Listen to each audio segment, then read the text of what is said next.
I always knew the answer to everything is raw action. The answer to everything has always been raw action. My dad had a tweet about this. He said that raw action solves all. And he used to say this. I'll give you an example. If you're a farmer and you need rain for your crop and there's no rain, you can sit there and say there's no rain, we're all going to starve. Or you can stand up and do a rain dance. Now, will your rain dance work? Perhaps not. Perhaps the rain won't come. But I would argue that you're better off standing up doing that rain dance than just sitting there waiting to die. You have to do something. Raw action solves. So when I was broke, I was never like, I'm poor. What do I do? It was, I'm poor. I have to do something. If I was broke, I'd go for a run. That's why I was such a great fighter. If I was broke, I'd sit there and go, I'm actually poor. How do I make money? Dunno. Where can I get some cash? Dunno. What work can I do? Dunno. I'll just go for a run then. And I just go for a 3-mile run. You just have to say, well, I have to do something. I can't just sit still and die.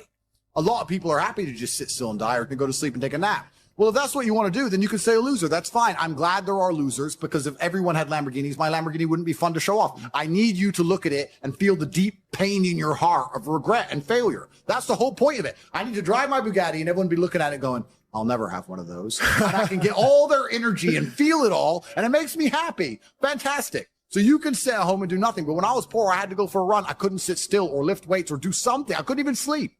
So raw action solves everything. And I understood that at a young age. But as you get older, you get to look back and you get to put your whole story together, the whole tapestry together. I knew I wouldn't stay poor. Did I ever think I'd get this rich? Well, I never said I wouldn't, but did I ever think it would probably happen at this level? No. But it's amazing how the compounding interest of just endless raw action adds up. I've never had a lazy day. I've never skipped work, never missed an email, never had a day off, ever.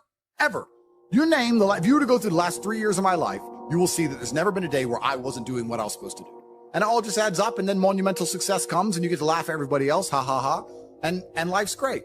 Well, I think that initially fighting is always the best thing you can ever do. Especially it's the best way to spend your 20s because you heal superhumanly. You heal like Wolverine. And I can't think of a better use of that superhuman healing ability besides fighting. And it's going to teach you everything you need to know about personal accountability and hard work and overcoming fear and dedication and discipline. There's so many lessons to be found inside of fighting. And plus, it's the most respected sport on the planet. And I think that you'll learn more about yourself and more about life and more about the realities of how the world works if you're a fighter. So I think that's what's so fantastic about it. All of my wisdom and all the things I say doesn't come from books. It comes from life experience. And a lot of my life experience is the brutal realities of violence. So people say, oh, Andrew's so smart, Andrew's so wise, Andrew knows so many things. I've learned all of that simply through fighting. And if you're a warrior in life, the arena may change, but the battle never ends. Yeah. It's just never ending. And you have to get used to fighting. You have to get used to being under pressure and under stress all the time and being the kind of person who can perform and smile anyway. And I'm glad I spent my 20s training because I can't think of something else. I find it amazing that like I speak to people my age and I say, in my 20s, I spent maybe, I don't know, let's say 3 hours a day. What's a decade of 3 hours a day? Let's say 10,000 hours. I spent 10,000 hours in the gym training. You're the same age as me. What did you do with those 10,000 hours? And they can't even tell me what they did. What did you do? Watch TV, go out, go pub, sit around, sleep, nap, chase women. What did you actually do? We had the same amount of waking hours and the same amount of minutes. I know where 10,000 hours of my minutes went, and that's why I'm the champ. That's why I have 4 title belts above my bed. That's how I spent my 10,000 hours. Tell me what you did with your 10,000 hours, which is equal to, comparable to, or superior than how I spent my time. And they can't even name what they did with any of their time. They're like, don't know. So if you're 16, you need to be using every single waking minute towards things you're going to remember. You're going to remember training. You're going to remember working hard. You're going to remember trying to make money. You're spending your life and wasting your time doing things you're not even going to be able to recollect in a few years. You're going to wonder why you fall behind the people who don't waste time. Time is the ultimate currency. Time is money. Time is also strength and power and networks, connection. Time is everything. You can convert it. It's like malleable. Time is like Play-Doh. Yeah. You can turn it into anything. You can turn it into muscles if you go to the gym. Turn it into fighting prowess if you go to the fight gym. But people have all this time and they just mush around with it. And then they're like, don't know why I'm failing. I wish I was successful. When you're living that type of life and you end up searching for meaning, you end up down the path of hedonism because the meaning is, I want to have as much fun as possible. But fun in and of itself, I was talking to another girl and I was saying to her that fun, she was saying to me, you know what, Andrew, all you do is work.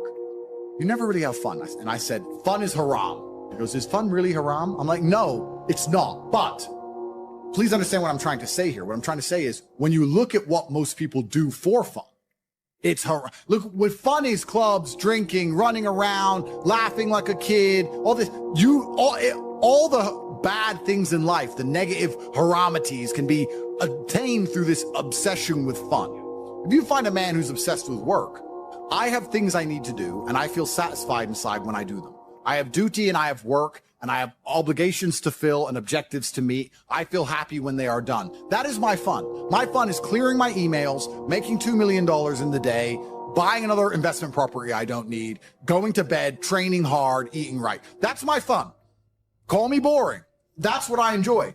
When you were talking about that lifestyle and what you end up searching for in that hedonism, you just end up searching for excesses, right? To have more fun, you want to get more drunk, go to more clubs, and it's just a black hole and it never ends and you end up destroying yourself. Yep. We need discipline. We need purpose. We need to have parameters set for us.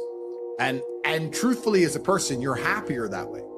That's why I quit drinking. People think I quit drinking because I reverted to Islam. That's not why. I actually quit drinking 2 months before that. I was extremely effective on alcohol.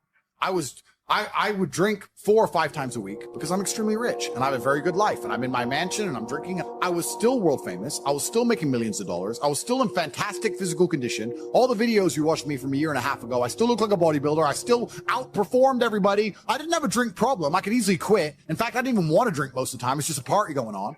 I was still monumentally successful on alcohol and I could continue to drink alcohol for the rest of my life. But I stopped because I thought, will I enjoy having less fun? Will it be fun to have less fun? Okay, that's all fun. But would it be fun to have less fun? And I said, maybe instead of spending all of our money doing this stuff, we should spend all of our money getting very regimented. We should have loads of members of staff and we should be up at exactly 7:46 and we should have a coffee ready and hot at 7:47. And at 8:01, we should go into the gym and we should finish at 8:27. And we should have all of it. We should have everything regimented and we should produce more content than ever before, become richer than ever before, but just remove the fun and have fun in not having fun and just being monumentally competent and effective. Okay, well, I'll try it. Let me try for 6 months to give up all fun and just be boring. And then I learned some very interesting things during that time. Firstly, I learned that the whole idea of drinking for being social is now gone. I think we're at the age where if you were 21 and you didn't drink, you didn't have a life. There's no reason to drink for socializing because everything's online anyway. You meet everybody on apps. Nobody cares about drinking anymore. That's the first thing I learned. The second thing I learned is that being exceptionally regimented is fun. I truly enjoy it. I enjoy it just as much as I enjoyed being, because what would happen before is I'd do all my work and I'd train hard and I was always an effective person. I was still 1,000 times more effective than the average man. And then I would take 6 or 7 hours and drink and smoke and have fun and enjoy all the fruits of my labor. I became extremely rich. Why not get on a private jet and have fun? But now instead of spending those 6 hours having fun, I spend those 6 hours continuing to work. And I enjoy it just as much. So now I'm sitting there going, well, I enjoy it just as much and I'm not damaging my health. I enjoy it just as much and I'm making more money. So it really, truly ruins my day when a beautiful girl's like, can I see you? It's like, oh, I've got work to do. I'm regimented. I have to sit here and type. I don't want to talk to you and have fun and party. I don't want to do any of that. I want to do emails. You don't get it. I know to you it makes no sense. But you already have all this money. Why do you want to do emails? Because that's my fun now, regiment. So I decided to dedicate 6 months to being boring. And by the end of the 6 months, I was having so much fun being boring that now I will probably never drink again. I am 0% tempted to drink ever again. I am 0% tempted by fun, which is what you said. And I completely get it. When someone goes, we're going to go here and it's going to be fun. I'm like, nah, you have fun. I'll do my emails. You enjoy. I don't want to go to clubs. I don't want to go to some party. I'm not interested in traveling. I'm not interested in seeing anything. I've seen it all anyway. I've been everywhere. Like, who cares? I'm above it all. I'm over it all. I want to run my empire and I want to spend time with people I love and I want to beat my brother at Uno and that's it. I don't want to do anything. Maybe I've gotten boring. Maybe I've leaned too much into the boring character, but I truly enjoy just being boring and regimented. And I like getting as much work done as possible. And that's why I'll never, ever drink again. So the whole concept of fun is alien to me. I totally get it now. When you said that, you're totally right. It's fun isn't fun. And then achieving things in work is fun. The only thing I guess I can say I do for fun is driving fast cars, but then I need to make $800,000 to buy a Ferrari. So it's still work involved, there's still work involved. But I really believe God's given me one of the best lives and I can't complain about anything bad that's happened. It's all been fantastic. I'm truly thankful for all. I think if a couple bad things happen to you, you should be intelligent enough to realize that eventually you're going to get over it and you're going to learn an important lesson. It's going to change you in the correct direction. And Allah is the best of planners, and he knows what you need to learn. I think that as humans, especially as men, we only learn the hard way anyway. There's two ways to learn a lesson, the hard way and the hardest way. There's no easy way to learn a lesson. You have to learn the hard way. So God gives us lessons via difficulty. He thinks you need to learn this about yourself or this about other people. So I'm going to give you a difficult time so you can learn your lesson. Because if I told you, if I just said, hey, Andrew, this is how the world works, you go, yeah. But when I show you, when you feel it, my fight coach used to say, you have to feel it to believe it. That's why if he was teaching low kicks, he'd kick your leg off. Because you don't believe in the power of a low kick. You don't believe a low kick can be so devastating unless you've felt it. You have to feel it to believe it. So God will give you a difficult time so you learn your lessons. And the lessons are very important for you to be the person who you need to be in this life. He's the best of planners. And I'm thankful for all the lessons he's given me. He's bestowed knowledge upon me. How could I not be grateful to God for making me so intelligent and wise and the ability to look into things so deeply and come up to the right decision and basically predict the future perfectly? You have to have difficulty happening to you all the time. So when you sit and say, I want an easy life, what you're saying is you're a dummy and you want to be a dummy. You want to stay a dummy. I want an easy life and I don't want anything bad to happen to me because even though it will teach me lessons, I'm too big I can't handle the emotional pain. I can't handle the stress. I don't want to be a dummy. I want to be smart. If I want to be smart, then hurt me. I just know that I become a more formidable, more competitive version of myself after every single bad thing that's ever happened to me. It's one less thing to fear. It's one less thing to be worried about. I've done it before. Because it's also very interesting because you talk about wisdom, you use the word wisdom, and I appreciate the compliment. I don't read books. I never read a book because I don't have time. All of the wisdom I have, all of this knowledge I speak, all of these things I say have been learned through basically difficulty of life, through professional fighting and being poor and all bad things happening to me and struggle. All of my lessons have been bad things, bad events, bad scenarios, bad situations, pain, suffering, anger, resentment. All of these horrible emotions are how I've learned everything. So I thank God for giving them to me. And anyone who wants an easy life wants to stay a dummy. What do you learn if you just get money, you buy a crypto coin, it blows up, you get some money, you go to some restaurants? What do you learn about anything? You don't. Completely. And then the thing that's so interesting is that the people who are choosing the safe option is actually choosing the most risky option. So you're not taking a safe option. You're taking a coward's way out, and it leads to exactly where a coward's way should lead. Cowards in the end do not get to enjoy the shade of the olive tree because unless you fought in the arena, unless you've been a gladiator, you never get the peace of mind and peace of heart, which is afforded from bravery. So if you choose the safe choices in life, thinking, oh, I'm going to take the safe route, you don't end up anywhere safe. The safe option doesn't work anymore. You need to take risks. You need to try and start your own business. You need to go all in on things. You need to go wild. You need to be a man who's not afraid to stand up and think, fuck it, it's all on my back and I'm going to find a way to pull this off. Because any other way, any other option in the world today only leads to a bad scenario. Yeah. The safest thing you can do are the riskiest things. That's the now scenario we're in. Every single gamble I've taken, which was seen as risky, all paid off for me because I dedicated myself completely. So how do you find happiness? Happiness is in struggle. The struggle and the size of the struggle you're facing, along with how important it is and how important you feel it is deep in your heart, is directly correlated to how successful and how happy you're going to feel all of the time. Struggle is extremely important for a man, and you should be looking to inject struggle into your life permanently. We talked about this in the past emergency meeting, because if you're injecting struggle and that struggle solving those problems lead to a positive place, once you become addicted to it, you're going to become a machine of monumental achievement. There are some very simple basic things you can do: weight training, chess, having debates, trying your very best to take care of your mother, retire her, make sure that your people who you love are taken care of. You need goals and resistance and something to fight against to live well, because the distance between pain and joy is what we experience. If you only have joy all of the time and no pain, you are not going to be happy. You don't need drugs. You don't need alcohol. You don't need parties or festivals. You don't need fun. Fun is the vector from which Satan operates. Every time you look at something which is fun, It's all just hedonistic. There's no money to be made. You don't retire your mother. You don't help the world. You don't give to charity. You don't become stronger. You don't become wiser. You don't learn anything. Next time you think of what is fun, and someone goes, guys, come, it'll be fun. Sit there, go, wait. Will it? Experiences are unique. Jail was a unique experience. Bunch of fun. Unique. Life's not about fun as a man. Life is about doing the right thing because it must be done. Now, there are some things that are fun which can be earned. And there are some things which are fun that you could do which perhaps involve skill. Driving a supercar around a racetrack is fun. It involves skill. You have to be good at what you do. Cool. But a lot of this fun that is easily accessible to everyone, because not everybody can get a Ferrari on a closed racetrack. I can. You can't because you're poor. You do not need fun until you've already reached the highest possible echelon. So this whole idea that you need fun in your life, you don't. What you need is purpose. You need discipline. You need hard work.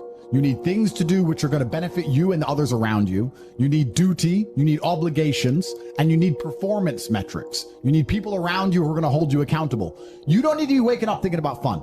You're nobodies. You're not important. Nobody knows who you are. You're not physically strong. You're not financially wealthy. You have bigger concerns. You're obsessed with this idea of fun. Hey, what are we going to do this weekend? We need to have some fun. Do you? Do you need fun? Do you deserve it? Really? Have you actually gone out there in the universe and made a mark large enough that you're allowed some time off to have some fun? You don't deserve any fun. You don't need any fun. You have work to do. Your obsession with fun is holding you back. These things you think are fun aren't fun. Checking your bank balance in your house, not going out, you're not in a club, and seeing $20 million liquid is very fun. That's right. Much more fun than anything you could possibly ever do. So, although it wasn't fun to sit around and accumulate that kind of wealth, it's the funnest thing in the universe, in a way. For a man, your contentment will come from your purpose, and it will come from your competence, and it will come from succeeding objectives. It will come from completing difficult things that other people cannot complete. It will never come from the easily accessible hedonism, which you have confused for fun. If everybody can do it, you shouldn't want to do it. If everybody can go to that concert, you shouldn't want to go. If everybody can go to that club, you shouldn't want to go. But you should only want to do things others can't do. The only fun I have is doing things I know you're not allowed to do. Putting my Bugatti on an A380 and flying it around the world to a racetrack, which I've rented out for only me and only my friends to race around cars. You can't do that. I can. That is fun. But if you say to me, Andrew, come to this party, and I say, well, who's there? Everyone. Oh, everyone's there. Does that mean I need to go? Right? It's the event of the century. Ooh, everyone's there. If everyone's there, it's trash. So you need to sit there and go, all right, I'm being asked to do something fun. Who else can do this? And if the answer is everybody, stop. I clear my emails. I've trained hard that day. I've made a couple $1 million. I've spec'd a brand new car. I've checked on all the people I love, all the people I care about. I've donated some money to charity. My children are fed. Their mothers are taken care of. Everything is in order. Everything is in its proper place. That is fun. If you say to me, Andrew, skip a portion of that, organization and professionalism so that we can go and do something that everyone else can do, my answer will be no. That does not sound fun to me. And the fact that you think that's fun shows that you have a severe mental deficiency. Stay away from it. You're only going to find actual fun through purpose. You're only going to find purpose through exceptionalism. So you need to become the best possible version of yourself in all realms. That's extremely important. The reason you are so unhappy is because you are trying to have fun. You're unhappy because you're trying to have fun instead of trying to become important. They are very different things, and you're never going to feel satisfied in your heart unless you become important. Please imagine. And being important is fun. Oh, it's absolutely fun. Please imagine, and I don't state this with arrogance, please imagine for a second you're the most Googled man on the planet. And you're a kickboxing world champion, and you have hundreds of millions of dollars, and you're built like a tank. Imagine how you feel when you look in the mirror. Nothing can match that, and nothing can beat that. As a man, you need to have struggle in your life. And I want you guys to actually sit and think, what struggle are you going through daily? What struggle are you undertaking? What struggle are you trying to overcome? Because you should make a list of them. I can know for myself, every single day I wake up, I train physically. Every single day I have to go through X amount of physical pain when my day begins. That is a struggle that must be completed. Then I must try and keep my massive empire online, see my children, take care of everybody. There's struggle involved. My life is difficult. Difficult lives are fulfilling because we used to have to hunt and fish and go out there and go through difficulty to survive. And I often see that when I speak to people who are too comfortable, they end up being unhappy. Yeah. You can't entertain yourself to happiness. You must earn happiness. You must climb a mountain. You must struggle yourself to happiness. That's extremely important. There must be physical, mental, social, creative, some kind of spiritual struggle. And those things being satisfied is what's going to satisfy you. It's like Bitcoin. Bitcoin's a mathematical equation. You solve the equation, you get a Bitcoin. Life is very much the same. There's struggles, there's difficulties which you have undertaken, which you have adopted to try and complete. And when you finish those things, then you get satisfaction as a reward. That's the Bitcoin. The only other alternative to that, to feel good, is hedonism, which is drugs and alcohol. And that's not going to satisfy you for very long. And it's also going to destroy your life. So it's extremely important. This is actually why people are addicted to video games. Young men are addicted to video games because it mimics virtually what they ought to be doing in the real world. Yeah. Effort in to upgrade their character, to become a better version of themselves so they can do better things than they could previously do and explore new areas of the map. The areas of the map, which are Bugatti convention, flying there on a private jet to sit with billionaires. The Grand Casino Monaco is a cool area of the map that you have not unlocked yet, but it's great. Which requires you to upgrade your character as a person. You understand this in video games, and you do it in video games because it's very interesting to do. However, you don't want to do it in the real world. But in the real world, it's so much more rewarding. And I actually going to argue that we're living in one of the final periods where that's true. I'd say in a few generations, who you are and who your physical body is may not matter nearly as much. No, but it does matter today. A lot. Exactly. So that's why you should enjoy it while you can. Yeah. So you need to pick the low-hanging fruit first. And the starting block to all of these things is your body. I believe if you lift, stretch, move, improve your body, try and train MMA, learn how to fight, get stronger, get bigger muscles, it's a fast track to self-discipline, which will carry over into all other endeavors. And I would argue that is nearly impossible. In fact, how many people can say the gym saved their life? How many people do you know were depressed, started training, got in fantastic shape, and weren't depressed anymore? It is very easy. The low-hanging fruit is your body and upgrading your body. That is the easiest struggle, which is never going to backfire on you and never going to be a negative towards any other facet of your life. And when I look at men who are physical specimens, I think everyone naturally does this, but I'm going to openly say it. I respect them differently than I look at men who aren't. I have a different level of respect for them because they show me they have discipline. They show me they have motivation. They show me they're capable of doing difficult and hard things. Those are the kind of people I trust. They're not afraid of struggle. They're problem solvers. People who train are problem solvers, and you need to become one, and you need to become very, very adept at solving problems pretty quickly.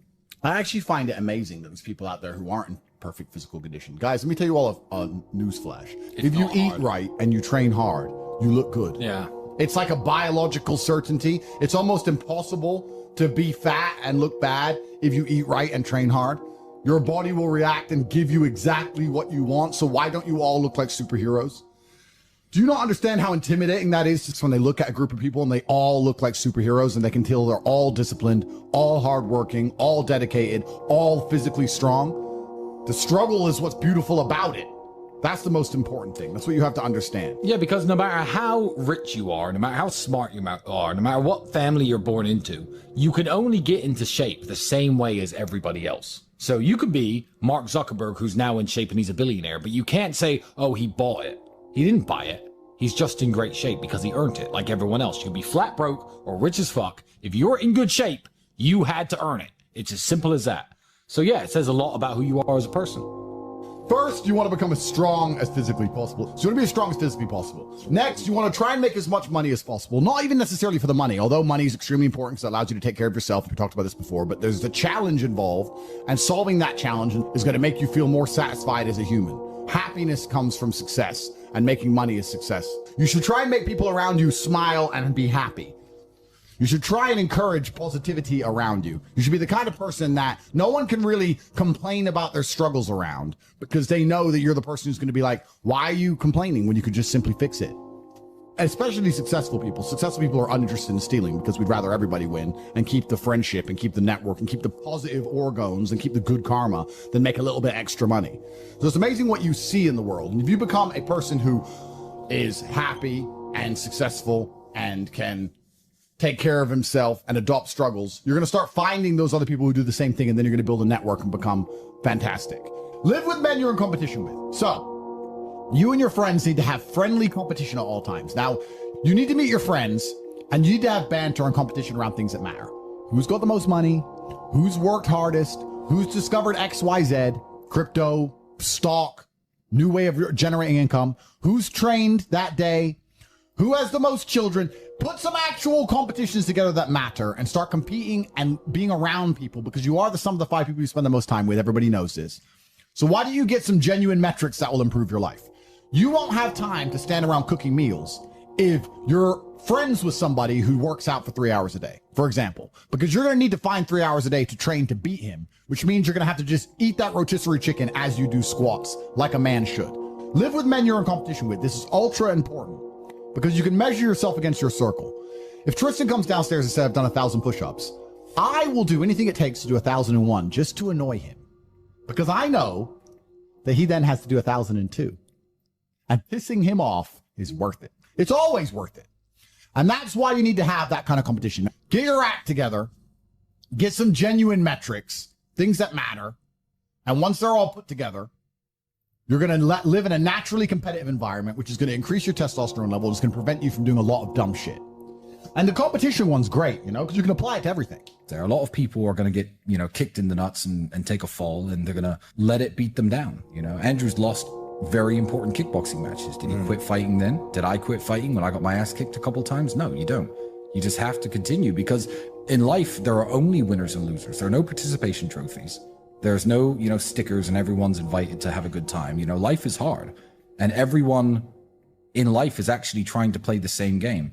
If you're a sportsman, there's a small pool of people who compete at kickboxing, professional soccer, and the bigger the pool is, the more difficult it is. Well, life is the only game where every single one of us 8.1 billion people is trying to play the exact same game. And the same game is, there's only so much money in the world. There's only so many resources. There's only so much happiness. I'm going to try to provide for my family as best as I can. And whether people say money's not important or is important, everyone's part of this game. So winning is very difficult. And you have to keep trying when you get kicked and you fall down. And that's the advice I give to every young man who listens to me. People are afraid of accepting there's a problem because then they know they have a responsibility towards fixing it. Yeah. And they don't want to do anything, one, because they're lazy, and two, because they're afraid they might lose. So they'd rather pretend there's no problem at all. And I think I often say to people in a lot of my videos about a lot of other subjects that it's not always the winning and the losing. It's the fighting in the first place. And there's plenty of men in history you remember who ended up losing in the end. Napoleon, for example, who still fought, which is why they mattered. It's not, if you're only going to fight when you're guaranteed to win, then no bravery is required. And you have to fight so that you can look back on your life and feel happy that you tried to do something when you knew it was going on before it was too late. Forget about the winning and losing for now. Focus on the fight. You must wait for the moment when the opponent's mind is scattered and strike without hesitation. If you do not overcome your tendency to give up so easily, your life will lead to nothing. Objectify your demons so you control them instead of them controlling you. Fear is a reaction. Courage is a decision. You have to train your mind to be stronger than your emotions, especially your impulses, or else you're going to lose yourself. You will only be found by the devil once you are lost, and he will lead you to hell. Most of the important things in the world have been accomplished by men who kept fighting when there seemed to be no hope at all. I think it's a good motto, perhaps, for life, for everyone who's watching this. I heard it during a boxing match, and I think it was between Evander Holyfield against some guy who's not nearly as well known. And Holyfield was losing, and then he starts swinging and hitting the guy. And the commentator said, suddenly the champion returns with initiative and vengeance. That's a good slogan for life. You should wake up, look in the mirror, and say, suddenly the champion returns with initiative and vengeance. That's a good way to start your day every single day. Yeah, it is. Initiative and vengeance to become the best possible version of yourself. It's very important. And this is the last piece of advice I want to give to people at home.